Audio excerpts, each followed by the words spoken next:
Success zone, this is Rahul Kushwaha. आप लोगों का स्वागत है।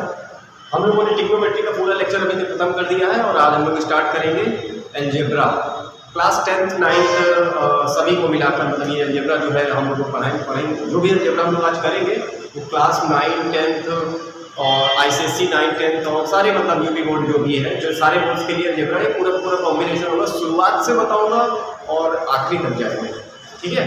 तो चलिए शुरू करते हैं। अलजेब्रा किसे कहते हैं, क्या होता है। सबसे पहले एक स्टार्टअप करते हैं कि अलजेब्रा कहते किसे हैं, मतलब कहाँ से ये आया, किस तरह से बना, तो उसकी पूरी बात करते हैं। तो चलिए शुरू करते हैं। तो चलिए शुरू करते हैं। आज का हमारा लेक्चर है अलजेब्रा। अलजेब्रा किस तरह से, कहाँ से स्टार्ट होता है, कैसे शुरू हुआ। तो अलजेब्रा को पढ़ने से पहले हमारे जो टॉपिक में हमें पढ़ना है वो पॉलिनोमियल है। तो पॉलिनोमियल एक्चुअली पॉलिनोमियल कहीं से आया हुआ है, समझिएगा। जैसे कि मैं किसी के थ्रू आया हूँ, मेरे पापा के थ्रू आया हूँ, वैसे ही पॉलिनोमियल भी किसी का बच्चा है। समझना उस चीज़ को। तो अलजेब्रा में पॉलिनोमियल पढ़ने जा रहे हैं। तो पहले तो पॉलिनोमियल के बारे में जानेंगे कि असल में वो आया कहाँ से। तो चलिए देखते हैं कि पॉलिनोमियल का जन्म कहाँ से हुआ। तो सबसे पहले आते हैं हम लोग अलजेब्रिक एक्सप्रेशन पर। अलजेब्रिक एक्सप्रेशन, देखिए क्लास 8 में हम लोगों ने अलजेब्रिक एक्सप्रेशन के बारे में जाना था। वहाँ पर थोड़ा सा आपको बताया गया था अलजेब्रिक एक्सप्रेशन क्या होता है। तो चलिए हम लोग फिर से एक बार देखते हैं कि अलजेब्रिक एक्सप्रेशन होता क्या है, ठीक है। समझिएगा इस चीज़ को, समझ जाएंगे तो क्लियर हो जाएगा। तो ये लिखा algebraic expression. What is algebraic expression, क्या होता है अलजेब्रिक एक्सप्रेशन। ठीक है, अलजेब्रिक एक्सप्रेशन का मतलब होता है, लेकिन डेफिनेशन पहले पढ़ते हैं, उसके बाद देखते हैं क्या होता है। The combination of variable and constant, the combination of variable and constant by algebraic operation is called algebraic expression। अब चलिए इसमें देखते हैं क्या क्या चीजें हैं। The combination मतलब दो चीज का कॉम्बिनेशन करना, दो चीज को कंबाइंड करना, समझ रहे हैं। किन किन चीजों को कंबाइंड करना है, ये आपका वेरिएबल एंड कांस्टेंट। तो वेरिएबल और कांस्टेंट को कंबाइंड करके लिखना, और कैसे लिखना है, by algebraic operation. Algebraic operation के थ्रू अगर दो वेरिएबल और कांस्टेंट को कंबाइंड करके लिख देते हैं तो वो बन जाता है अलजेब्रिक एक्सप्रेशन, ठीक है। ये हमने क्लास 8 में डेफिनेशन में कुछ देखा था, लेकिन अभी हमें क्लियर कर देता हूँ कि असल में क्या है। तो सबसे पहले से देखते हैं कि इसमें चीजें हैं क्या। इसे वेरिएबल किसे कहते हैं, आप लोगों को पता होगा वेरिएबल किसे कहते हैं। वेरिएबल का मतलब होता है जो वेरी करता है। वेरी का मतलब जो बदलता रहता है लगातार। जैसे कि मान लीजिए मैंने एक बॉक्स लिया, ठीक है। ये एग्जांपल मैं अपने कोचिंग में भी यूज़ करता हूँ, तो मैं यहाँ पर भी बता रहा हूँ। तो अगर मैंने एक बॉक्स लिया, उसमें मैंने बहुत सारी गेंदें डाल दी, जो कलरफुल गेंदें डाल दी, ठीक है। बहुत सारी बॉल्स लिया मैंने, और बहुत सारी बॉल्स को मैंने अलग अलग कलर में लेकर और डाल दिया सारा का सारा उस बॉक्स के अंदर। तो उस बॉक्स के अंदर बहुत अलग अलग कलर है। मैंने एक अपना हाथ डाला और आपसे पूछा कि बताओ कौन सी गेंद निकलेगी उसमें से, कौन सी बॉल बाहर आएगी। तो क्या आप बता पाओगे? नहीं, आप नहीं बता पाओगे। आपको नहीं पता होगा कि उसमें कौन सी, क्योंकि बहुत डिफरेंट टाइप की कलर की बॉल मैंने उसमें डाल रखी है, तो आपको पता ही नहीं चलेगा कि उसमें मेरे हाथ में कौन सी बॉल आने वाली है। तो इस टाइप का चीज़ हो जाएगा वेरिएबल। मतलब वहाँ बॉल का कलर, मतलब बॉल जो निकलेगी वो वेरिएबल है। मतलब जहाँ पर हमको उसकी वैल्यू ना पता हो उसे हम वेरिएबल कहते हैं अलजेब्रा में, ठीक है। अभी आगे और अच्छे से समझेंगे वेरिएबल्स को, आपको समझ में आ जाएगा, क्लियर है, ठीक है। तो ये था कि मैंने बॉल डाली थी, तो आपको पता ही नहीं कि कौन से कलर की बॉल निकलेगी, तो ये आपके लिए वेरिएबल हो गया। ये इसका जो आपको बताना, जो आंसर आएगा ये आपके लिए वेरिएबल होगा, आपको पता ही नहीं। तो ऐसी चीज़ को वेरिएबल कहते हैं जिसके बारे में आप नहीं बता सकते, जिसके बारे में आपको कोई जानकारी नहीं होती है, आप वेरिएबल कहलाता है, ठीक है। दूसरा आता है constant. What is a constant. Constant देखिए बिल्कुल वेरिएबल का जस्ट उल्टा है। इसका भी एग्जांपल देता हूँ। कांस्टेंट का मतलब ये होता है कि जिसकी वैल्यू कभी चेंज नहीं हो सकती, जो कभी बदल नहीं सकता, जिसकी वैल्यू एक बार जो हो गई तो वो हो गई, चेंज नहीं की जा सकती। जैसे कि मान लीजिए मैंने एक बॉक्स लिया, उसमें बहुत सारी ब्लैक बॉल डाल दी, अब सारी ब्लैक बॉल उसमें भरी हुई है। आपको पता है, आपने देख लिया है कि भाई ब्लैक बॉल है उसके अंदर। मैंने हाथ डाला और मैंने पूछा कि बताओ भाई यार कौन सी कलर की बॉल निकलेगी। आप क्या कहेंगे कि सर ब्लैक कलर की बॉल निकलेगी। इसका मतलब अगर मैं बॉल निकालता हूँ तो पीली, नीली या सफ़ेद बॉल नहीं निकलेगी, बल्कि कौन से कलर की निकलेगी, सिर्फ और सिर्फ ब्लैक कलर की बॉल निकलेगी। इसका वैल्यू चेंज नहीं हो सकता। तो इसका मतलब ये हो गया कांस्टेंट। यहाँ पर बॉल का कलर कैसा हो गया, कांस्टेंट, वो बदल नहीं सकता। उसी कांस्टेंट का मतलब क्या हो गया, जिसकी वैल्यू अलजेब्रा में चेंज नहीं की जा सकती है वो तुम्हारा कांस्टेंट होगा। वेरिएबल का मतलब क्या हो गया, चेंज हो जाएगी वैल्यू, मतलब लगातार चेंज होती रहती है, या कुछ भी हो सकती है, मुझे पता नहीं। कांस्टेंट का मतलब कभी चेंज नहीं हो सकती, उसको चेंज ही नहीं किया जा सकता है। आते हैं तीसरा पार्ट जो आपको नहीं समझ में आया होगा, algebraic operation. What is algebraic operation? Algebraic operation का मतलब ये होता है जो आप अभी तक अरिथमेटिक में सॉल्व करते थे, किसी भी दो नंबर को लिखते थे, जैसे मान लीजिए मैंने लिख दिया 2 और 3। अब 2 और 3 के बीच में जब तक आप 2 और 3 के बीच में कोई सिंबल नहीं लगाएंगे, आपको पता नहीं है ना ये 23 लिखा हुआ है, ना ही कुछ और समझ में नहीं आ रही है 2 3 क्या है। मैं इसको अलग अलग पढ़ सकता हूँ, भाई ये 2 है, ये 3 है, लेकिन जैसे ही मैंने इसके बीच में प्लस का निशान लगाया, या माइनस का निशान लगाया, या मैंने डिवीजन का निशान लगाया, या मैंने उसके बीच में मल्टीप्लिकेशन का निशान लगाया, तो तुरंत आप सॉल्व करके इधर आंसर ला देंगे। भाई अगर प्लस करते हो तो 5 आएगा, अगर माइनस करते हो तो -1 आएगा, अगर डिवाइड करते हो तो 2/3 आएगा, और अगर मल्टीप्लाई करते हो तो 6 आएगा। तो ये अलग अलग आंसर आ गया ना। इस तरह से इन्हें ही कहते हैं एक्चुअली में अलजेब्रिक ऑपरेशन, यानी कि प्लस माइनस मल्टीप्लिकेशन डिवीजन, ये सारे के सारे अलजेब्रिक ऑपरेशंस में आते हैं। ठीक है, अलजेब्रिक ऑपरेशन की जब भी मैं बात करूंगा तो आप यही समझ जाइए उसके बीच में कोई प्लस माइनस मल्टीप्लिकेशन या डिवाइड का निशान लगा हुआ है तो ये आपका बन जाएगा। तो चलिए देखते हैं कि अलजेब्रिक एक्सप्रेशन बनता कैसे है, हम लोग किस तरह से इसको बनाते हैं। तो चलिए देखते हैं कैसा बनता है।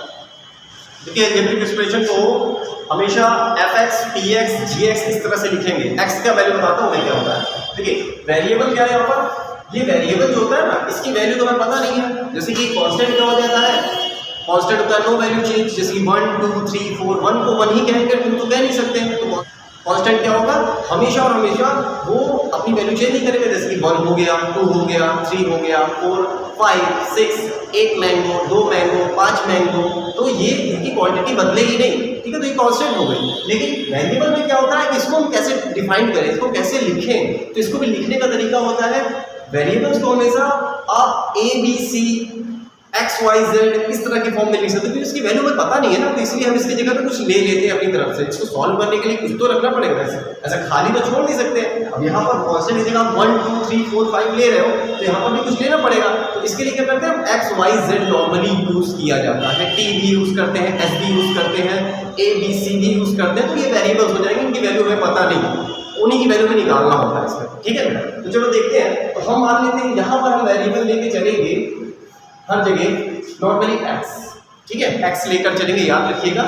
y भी ले सकते हो आप, और t भी ले सकते हो, s भी ले सकते हो, a b c कुछ भी ले सकते हो। मैं x लेकर चलूंगा, ध्यान रखिएगा। ठीक है, अलजेब्रिक एक्सप्रेशन को जो रिप्रेजेंट किया जाता है वो हमेशा और हमेशा याद रखिएगा, आप जो वेरिएबल आप यूज कर रहे हो उसको अंदर लिखना है ऐसे, और बाहर ये अलजेब्रिक एक्चुअली फंक्शन होगा। जब आगे क्लास में आप पढ़ोगे ना तो उसको फंक्शन बोलते हैं। ठीक है, आगे देखेंगे, लेकिन अभी तो आप f(x) इसका यूज करें। x क्या है यहाँ पर, वेरिएबल है, और f आपका अलजेब्रिक एक्सप्रेशन को डिफाइन कर रहा है। ठीक है, इसको और भी लिख सकते हैं, कई जगह px लिखा जाता है, यहाँ py भी लिख सकते हो। अगर आप y यहाँ पर यूज कर रहे हो, तो मैं x लेके चल रहा हूँ इसलिए मैं यहाँ x लिख रहा हूँ।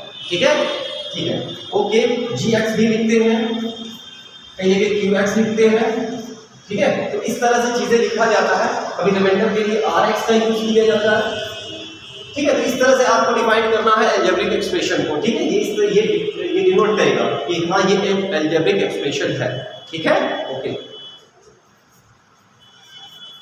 तो चलिए हम एक अलजेब्रिक एक्सप्रेशन बनाते हैं। एक अलजेब्रिक एक्सप्रेशन पहले हम डेफिनेशन के हिसाब से बनाएंगे अलजेब्रिक एक्सप्रेशन कैसे बनेगा। ठीक है, the combination of variable and constant, the combination of variable and constant, यानी वेरिएबल हमने क्या ले रखा है, x ले रखा है। ठीक है, कॉम्बिनेशन में हमने क्या ले रखा है, वेरिएबल हमने क्या ले रखा है, x ले रखा है, और कांस्टेंट कुछ भी ले लो, 1 2 3 4 कुछ भी आप ले लीजिए, मैं ले लेता हूँ। नहीं भी लोगे, जीरो भी एक कांस्टेंट होता है। ठीक है, तो जीरो भी ले सकते हैं, कोई प्रॉब्लम नहीं है। ऐसा नहीं सोचो कि सर हर बार कांस्टेंट ऐड ही करना पड़ेगा, ऐसा नहीं है। मतलब आप जीरो भी ले सकते हो, लेकिन हम 1 2 3 कुछ ले लेते हैं, तो हम ले लेते हैं 3।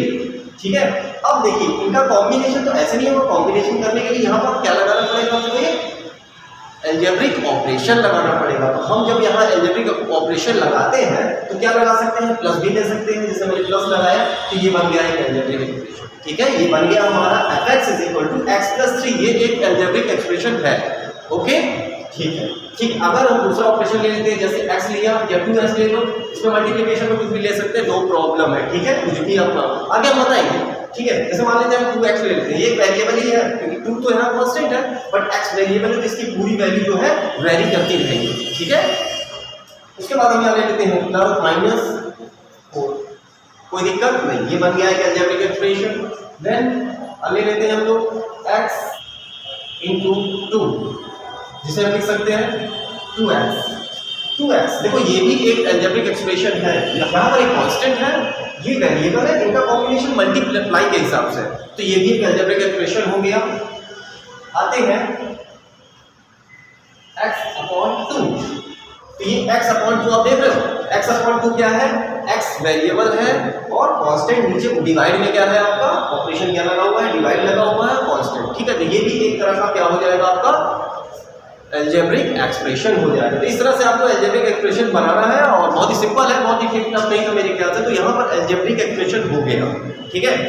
तो अब आते हैं अलजेब्रिक एक्सप्रेशन के बहुत सारे अलग अलग पार्ट्स होते हैं, ठीक है। अलजेब्रिक एक्सप्रेशन में जो भी आप कुछ भी लिख दो, x से रिलेटेड कुछ भी आप लिख दो, सब अलजेब्रिक एक्सप्रेशन है, सब टाइप का कुछ भी लिख दो, अंडर रूट के अंदर में लिख देता हूँ, ये मैं कुछ ऐसा लिख देता हूँ, मैं ऐसा लिख देता हूँ x + 1/x या अंडर रूट x + 3 या x⁴ प्लस या x² + x + 5, इस तरह का कोई भी चीज में लिखो, सब का सब अलजेब्रिक एक्सप्रेशन में आएगा, जहां पर आपका कांस्टेंट है, सॉरी, जहां पर आपका वेरिएबल और कांस्टेंट है, या वेरिएबल दो छोटी, मतलब एक ही वेरिएबल दो टाइप के भी हो सकते हैं, दिक्कत नहीं है, ठीक है।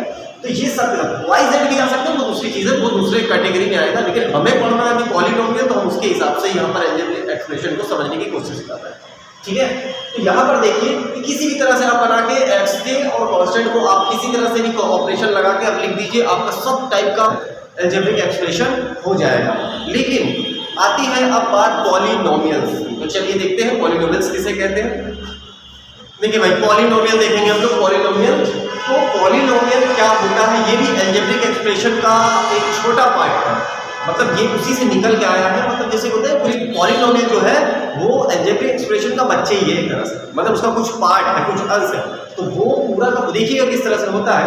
इसकी कुछ कंडीशंस है, उसकी तो कोई कंडीशन नहीं थी, बस क्या करते थे, वेरिएबल कांस्टेंट को लगाकर साथ में ऑपरेशन के थ्रू लिख देते थे, हमारा अलजेब्रिक एक्सप्रेशन हो जाता था। लेकिन यहाँ पर नहीं, इसके पास कुछ कंडीशंस है, ये अपनी कंडीशन लेके पैदा हुआ था कि भैया हम इस चीज़ को ही फॉलो करेंगे तभी हम पॉलीनोमियल बनेंगे, नहीं तो हम नहीं बन पाएंगे, ठीक है। तो कैसे होता है, देखिए भाई, देखिए इसकी सबसे पहली कंडीशन ये होती है, a is not equal to 0। अभी बताता हूँ क्या चीज़ है, पहली कंडीशन लिख देता हूँ। पहली चीज थी a is not equal to 0 and degree is in whole number w, ठीक है, degree is in whole number w।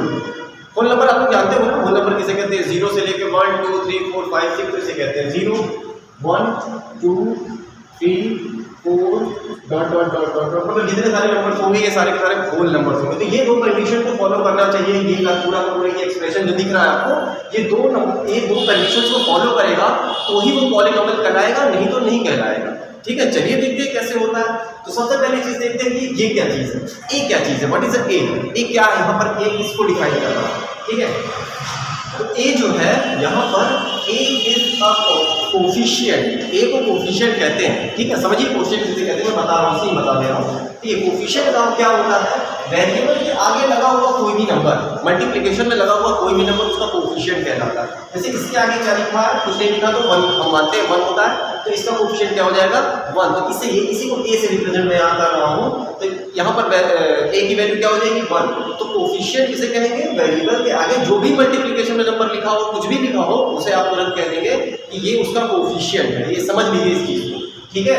जैसे कि यहाँ पर इसके आगे क्या लिखा हुआ है 1, तो यहाँ पर भी कोफिशिएंट 1 है, यहाँ पर इसके आगे क्या लिखा हुआ है 1, और इसके आगे किसी भी वेरिएबल है, इसके आगे क्या लिखा है 1, तो इसका मतलब ये दोनों इसे कोफिशिएंट हो जाएंगे, तो इसी को कोफिशिएंट कहते हैं। और ये जो होता है पॉलीनोमियल में कभी भी 0 नहीं होना चाहिए, मतलब वेरिएबल के आगे लिखा हुआ नंबर जो होगा वो कभी 0 नहीं होगा, 1 हो सकता है, 2 हो सकता है, 5 4 कुछ भी हो सकता है, बट जीरो नहीं हो सकता, क्योंकि अगर ये जीरो हुआ और मान लो इसके आगे और लिखा है कि ये भी जीरो हुआ तो पूरा पूरा क्वांटिटी जीरो ही हो जाएगा ना, तो पॉलिनोमियल नहीं रह जाएगा।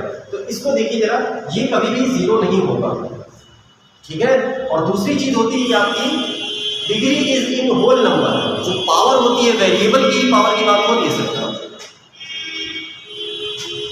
सिर्फ वेरिएबल की डिग्री की बात हो रही है। तो वेरिएबल की डिग्री जो होती है वो क्या होनी चाहिए, हमेशा होल नंबर में होने का। होल डिग्री किसे कहते हैं बेटा, जैसे x टू द पावर 2 लिखा है तो ये तुम्हारा डिग्री कहलाती है। x टू द पावर यहाँ कुछ नहीं लिखा तो 1 है ना, तो जो वेरिएबल की पावर का मतलब, ये डिग्री का मतलब ये होता है कि जो उसके ऊपर लिखा होता है उसे क्या कहते हैं हम लोग, पावर या डिग्री, ठीक है। तो degree is in whole number, degree हमेशा क्या होनी चाहिए, 1 2 0 1 2 3 4 5 6 कुछ भी हो सकती है, लेकिन कभी भी माइनस में नहीं होगी, अपॉन में नहीं होगी, इस तरह से नहीं होगी। तो देखिए पॉलिनोमियल तो वो क्लियर हो गया कि इसकी डेफिनेशन क्या हो जाएगी, एक तरह से भाई डेफिनेशन भाई पुरानी वाली है, combination of variable and constant सब कुछ ठीक है, बस उसमें एक कंडीशन जुड़ गया कि कोएफिशिएंट जीरो नहीं हो सकता और डिग्री कभी होल नंबर के अलावा कुछ नहीं हो सकती। बस ये इसके अंदर एक कैरेक्टरिस्टिक है इसकी, भाई ये दोनों को फॉलो करेगा तभी वो पॉलिनोमियल कहलाएगा, ठीक है। तो चलिए देखते हैं इनमें से कौन सा पॉलिनोमियल है और कौन सा नहीं है, आप बताएंगे मुझे, ठीक है।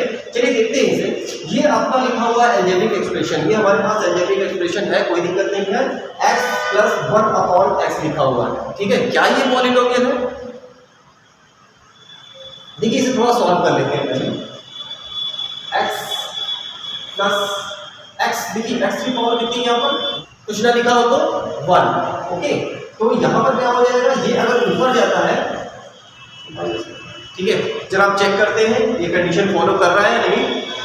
वेरिएबल के आगे क्या लिखा है 1, वेरिएबल के आगे क्या लिखा है 1, दोनों वेरिएबल से आगे 1 1 लिखा है, क्या ये जीरो है, नहीं है, ठीक है। तो पहली कंडीशन को ये फॉलो कर गया है, ये जो चीज है पहली कंडीशन को इसने फॉलो कर लिया है, तो हम लोग क्या करेंगे कि पहले के लिए हमारा पॉलिनोमियल तो हो गया, लेकिन अब दूसरा कंडीशन को भी फॉलो कराकर और बता देंगे पॉलिनोमियल है या नहीं है, ठीक है। तो क्या degree is in whole number, degree is whole number, इसकी पावर कितनी है 1, क्या 1 इसमें है, हाँ है, तो इसका मतलब ये क्या हो जाएगा, पॉलिनोमियल हो जाएगा, यहाँ के लिए पॉलिनोमियल होगा, लेकिन अभी आगे भी चेक करना पड़ेगा।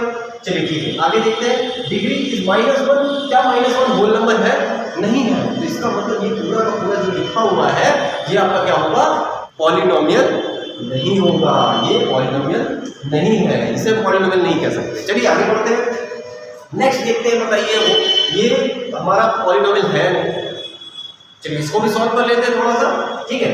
देखिए अंडर रूट का मतलब होता है degree 1/2, x to the power 1/2 plus 3, coefficient 1 है, दिक्कत नहीं है, पावर कितनी है 1/2, 1/2 होल नंबर होता है, नहीं होता है तो इसका मतलब ये नहीं हो जाएगा, ठीक है। उसके बाद ये आते हैं कि इसमें डायरेक्टली पावर 1/2 लिखी है, हम सीधे सीधे कह सकते हैं कि ये भी नहीं है, ठीक है। तीसरा वाला आता है, चलिए वेरिएबल के आगे चेक कर लेते हैं, कोफिशिएंट क्या है 1, ठीक है, वेरिएबल के आगे कोफिशिएंट क्या है 1, ठीक है। इसका पावर चेक कर लेते हैं, होल नंबर है 2 होल नंबर में है, ठीक है।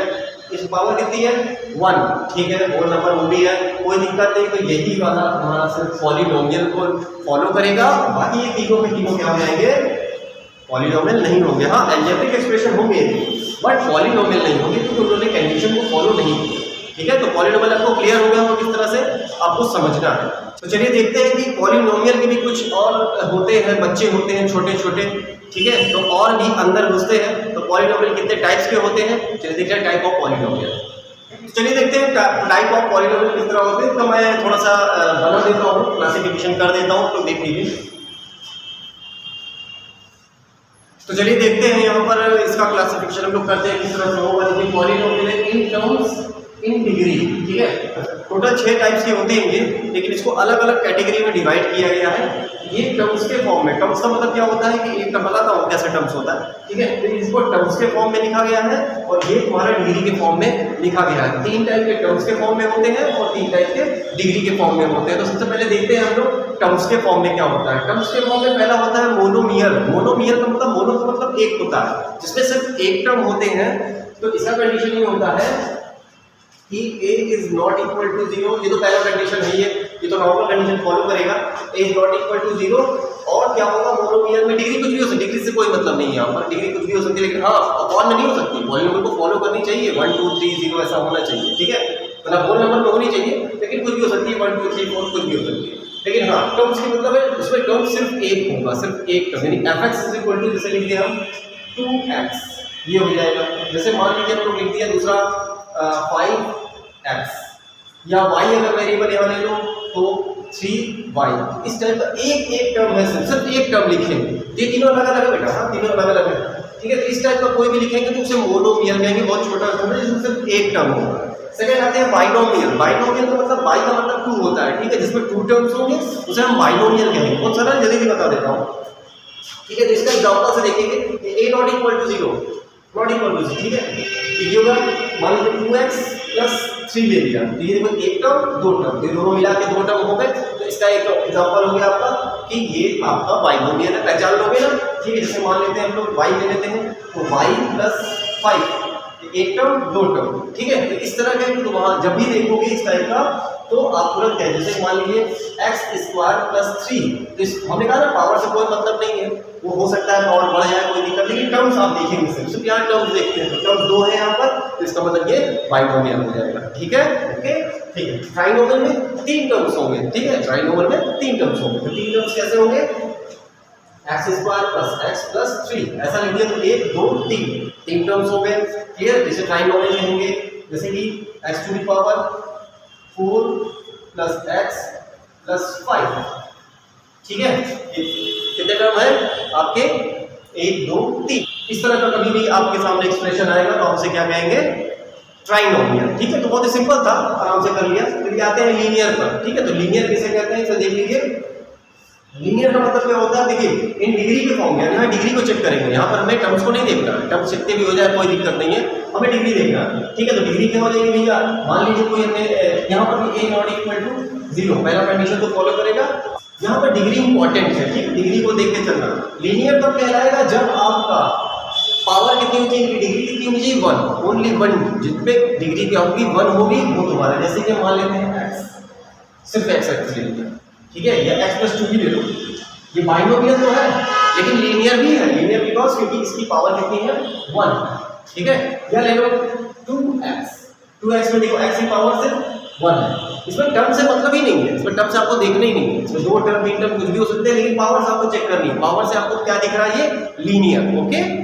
अब आते हैं क्वाड्रेटिक की बात करते हैं। सबसे इंपॉर्टेंट होता है क्वाड्रेटिक, बहुत बड़ा बहुत इंपॉर्टेंट है, ये आपको बहुत ज़्यादा आगे तक आएगा, ठीक है। इसको बहुत अच्छे से पढ़ना है, 10th क्लास में तो आपका पूरा क्वाड्रेटिक इक्वेशन एक अलग चैप्टर ही है, ठीक है। तो इसको बहुत अच्छे से देखना, ठीक है।